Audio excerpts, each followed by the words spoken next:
The Lord be with you. And with your spirit. A reading from the Holy Gospel according to Saint John. Glory to you, O Lord.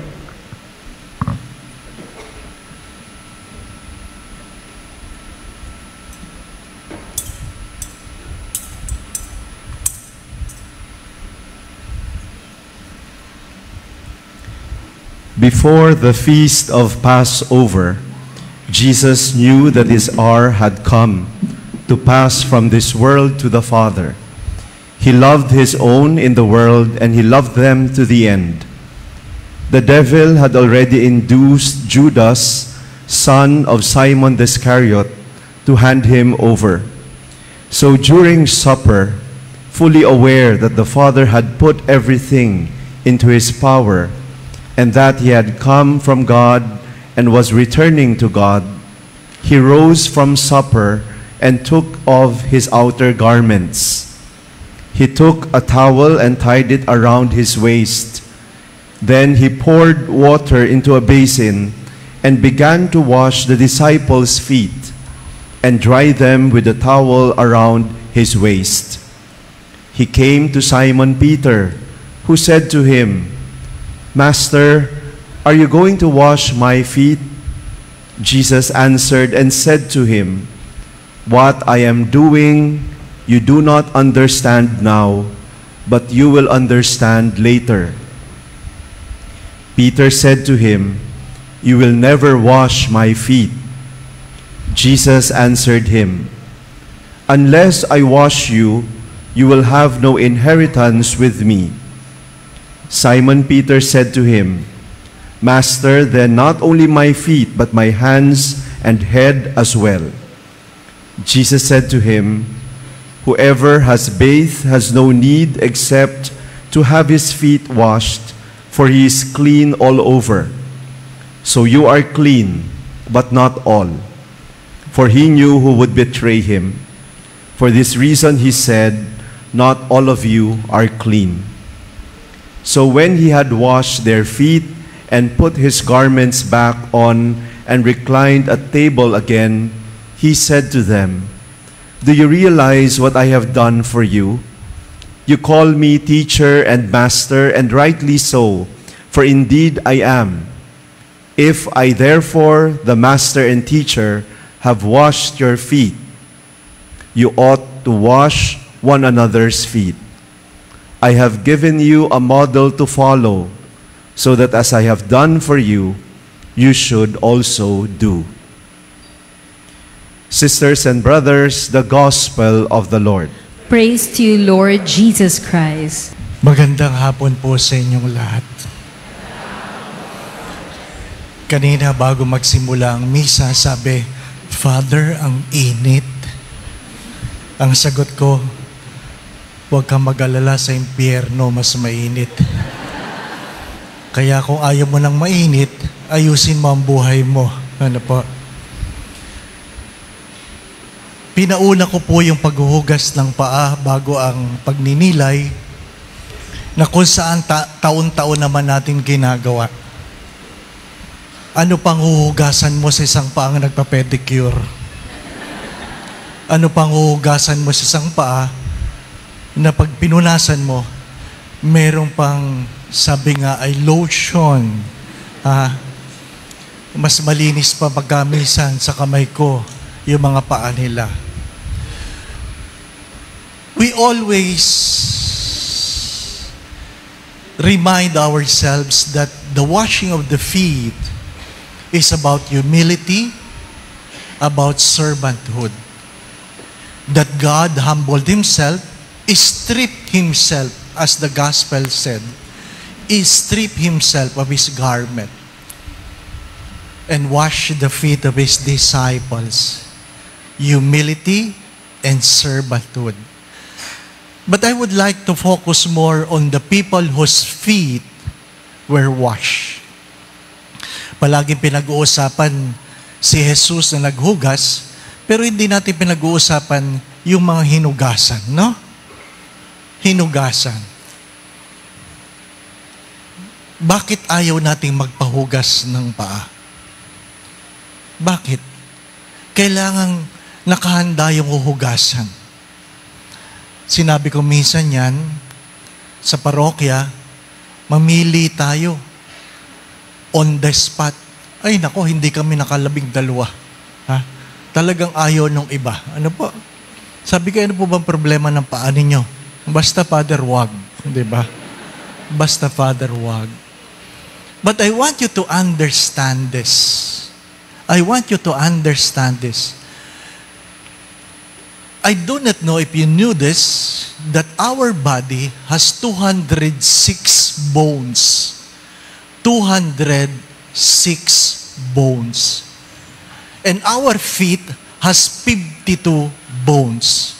26 in each foot. 1/4 of the whole bones of our body is in our feet. Pag mahina ang buto mo sa iyong paa, hindi ka makakalakad. Ano sabi ng mga manunulat? Sayang ang ganda ng puso kung hindi kayang lumakad. Ibig sabihin, sayang ang ganda ng kalooban kung hindi mo naman kayang gawin. Mahalaga.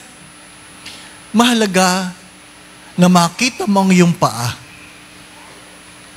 ay yan ay paa na nagtatrabaho. Paa na kumikilos. Kaya nga madumi yan, hindi po ba? Ikalawa, pag hinugasan ang iyong paa, kailangan tanggalin ang sapatos o sandalyas. Ang simbolo ng sapatos o sandalyas ay simbolo ng ano? Dignidad at otoridad. It's about dignity and authority. If you remember the prodigal son, when he returned, the first thing that was given to him was his sandals. Because a servant has no sandals. They have no dignity and they have no authority. To have something in your feet means you have an authority. But if you want your feet to be washed, you must be willing to let go of your authority and of your dignity. Hindi lang servanthood yan. It's about letting go of your own entitlement. Letting go of your own entitlement. How lovely is the mountain whose feet brings good tidings. Ibig sabihin, ang bawat paa ay inaatasan. Ang bawat isa ay inaatasan na ipahayag ang mabuting balita. Inaatasan na ipahayag ang mabuting balita. Mga minamahal na mga kapatid, alam po ninyo, mas madaling maghugas ng paa kaysa magdala ng mabuting balita. Napakadaling hugasan ng paa nang walang pakialam. Napakadali niyan.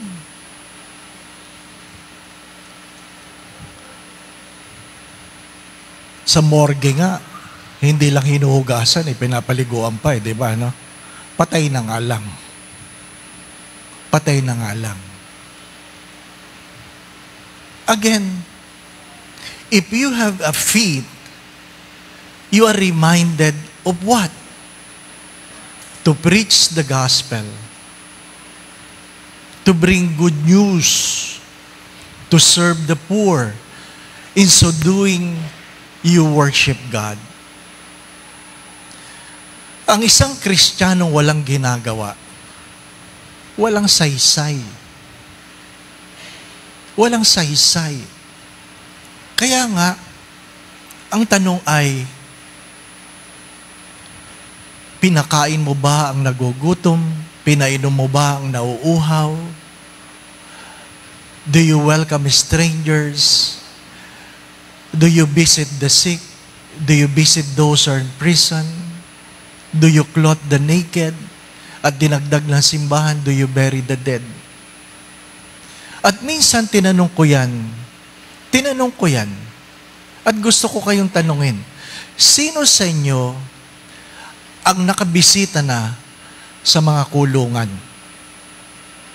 Who among you have already visited those who are in prison? 1, 2, 3, 4, 5, 6, 7, 8, 9,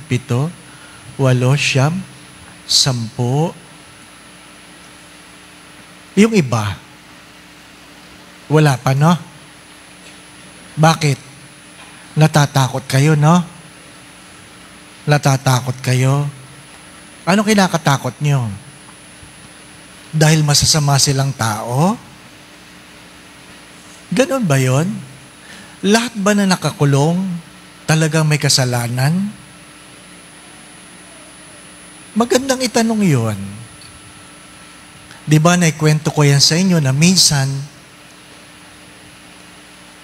dahil gusto ko magsulisit, pinahirap ko yung parokyang aking kinalalagyan. Ano sabi ng mga nakikinig? Ay, ang hirap ng parokya mo, Father. Madaming magnanakaw dyan, no? Pag mahirap ba magnanakaw? Hindi naman. Kaya ano sabi ko, hindi naman ho porke mahirap magnanakaw. Yung iba nga po nakabarong magnanakaw Diba? Magandang pagtuunan ng pansin yun. To visit those who are in prison is never about the prisoner.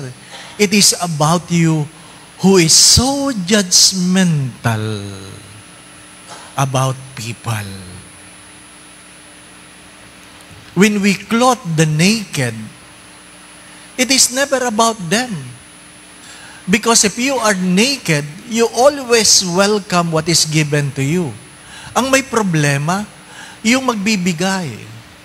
Dahil yung kadalasan yung mga nagbibigay, ang binibigay, yung hindi na talaga nila kailangan. Di po ba? Nung pumutok ang pinatubo, isa ako sa unang nagdala ng mga damit sa pinatubo o sa Pampanga.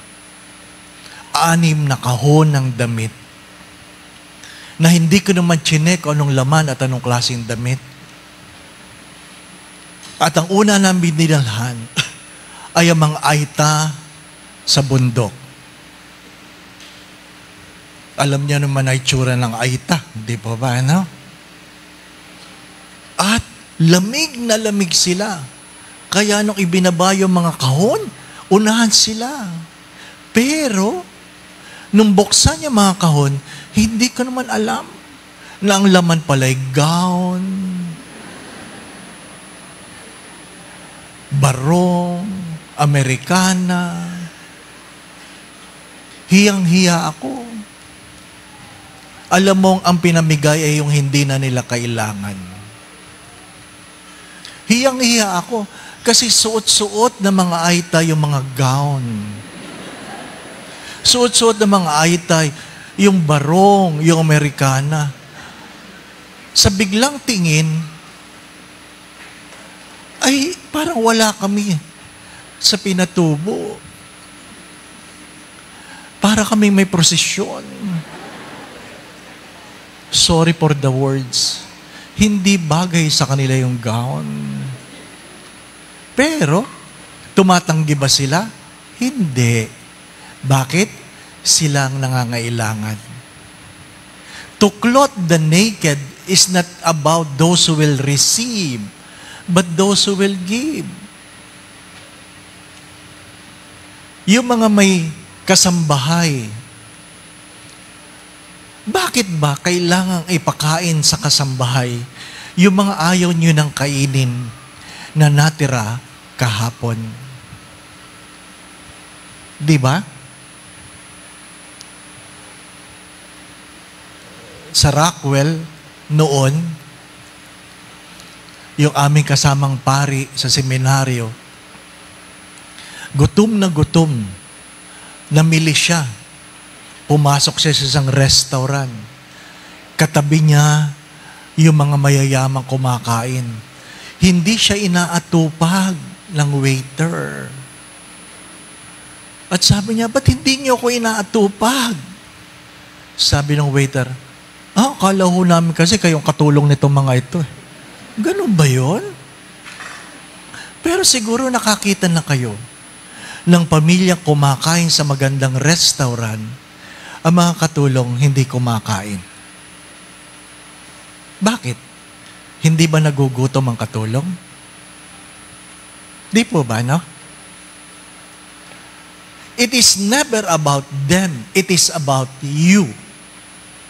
That's why at the end, we will be judged by where our feet has brought us. Wala yan sa ganda ng paa. Ang tanong dyan ay, saan ka dinala ng iyong paa? My dear friends, my brothers and sisters, again, madali lang maghugas ng paa. Ang tinatanong ay, yung hinuhugasan, kaya mo bang i-strip ang iyong sarili? Saan? Sa iyong kapangyarihan? Sa iyong titulo? Sapagkat wala namang pang hinuhugasan na nakasuot ang sapatos o sandalyas. Wala. The willingness to be stripped, the willingness to be humble, the willingness to walk forth, we wash the feet. Alam po ninyo, yung mga moske, walang nagpapasok ng tsinelas. Walang nagpapasok na sapatos. Lahat sila nasa loob na kayapak. Di po ba, no? Pero ang kamangha-mangha, lumalabas sila na hindi nawawala ang kanilang sapatos. Bakit ko ito sinishare? Minsan, pumasok ako sa isang adoration chapel. Hindi ko nasasabihin ko saang parokya. Paglabas ko, wala ang sapatos ko. Sana man lang nag-iwan ng tsinelas, no? Wala. Sabi ng mga tao, Father, ba't ka nakayapak? Sabi ko, kanina meron ako sapatos. Ngayon wala na. Kaya, lalagyan ng sapatos sa loob. O kaya plastic para kanya-kanyang dala. Pati ba naman yan? Di ba, no? Sa Pilipinas lang naman talaga, pag nangungumunyon, bit-bit ang bag. Bakit? Takot ka na iwan ang bag mo. Di po ba? Nasa loob ng simbahan, may nakawan.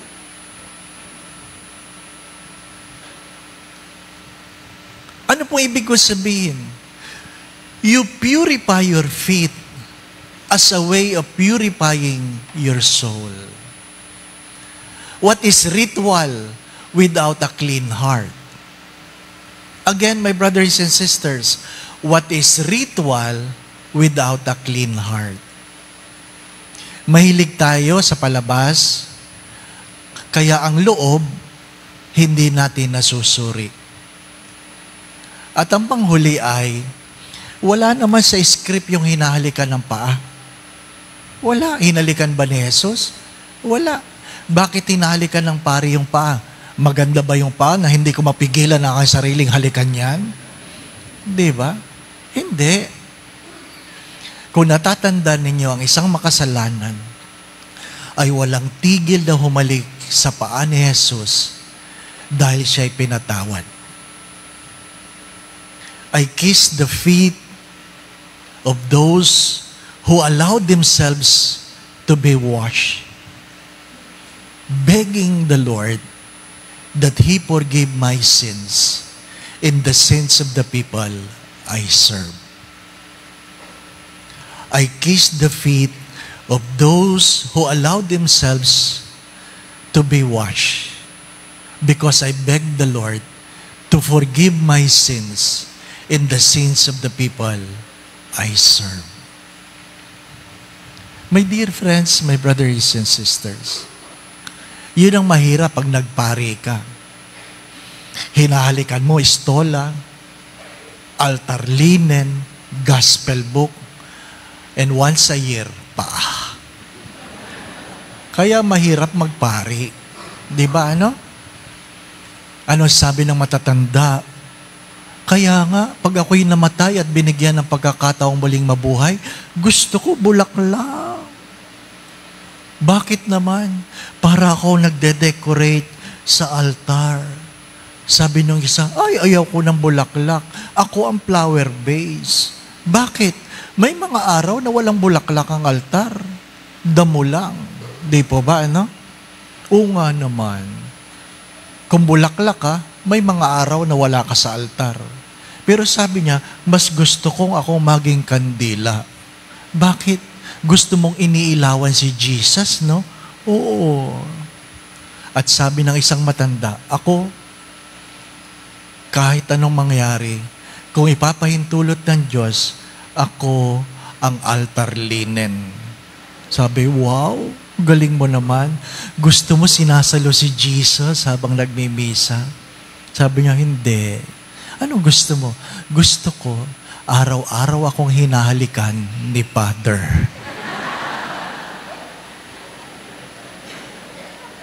Ano ibig ko sabihin? Hindi rin lahat ng naglilingkod, tama ang dahilan. Hindi rin lahat na naglilingkod, tama ang dahilan. My dear friends, my brothers and sisters, sometimes it is easier to serve than to be served. That's why our difficulty, most of the time, we keep on going to the confessional, asking for forgiveness of the same sin that we have confessed before. Why? Because we find it difficult to forgive ourselves. Allow your feet to be washed. Humble yourself. Allow yourself to be stripped of your entitlement, of your dignity and authority. Purify yourself as you purify your soul. You were given feet so that what is in your heart, you put it in action. We kiss the feet because we have to constantly beg for God's forgiveness. Sana sa panahon ng Semana Santa, matuto tayong magpatawad dahil lahat tayo ay nangangailangan ng tawad. Amen. There will be no final blessing. There will be no final blessing. The sacrament will be moved to the altar of repose. The altar will be stripped. We will go in silence. We will go in silence. Doon sa nagtatanong, Father, kailan ba ang bisita iglesia? Huwebes ba o Biyernes? Sa Huwebes, binibisita mo, hinahanap mo ang Diyos dahil wala siya sa tabernakulo. Kung Biyernes, binibisita mo ang Diyos kasi nakalamay, nakahiga, patay. Ano po?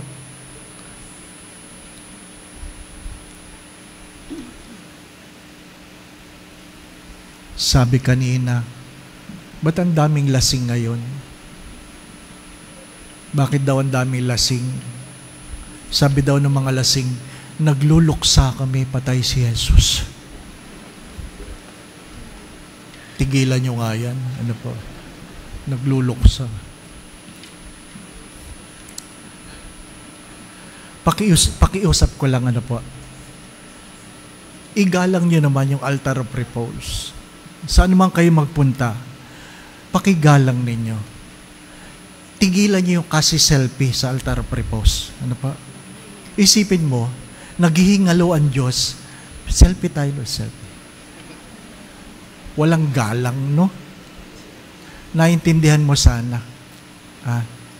Naintindihan mo sana. Going back to what I've said, sino lang ang taong pwedeng hugasan ang paa?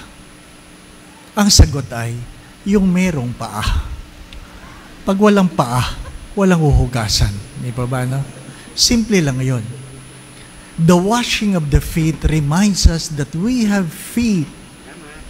We have feet. So that what is in our hearts, you put it into action.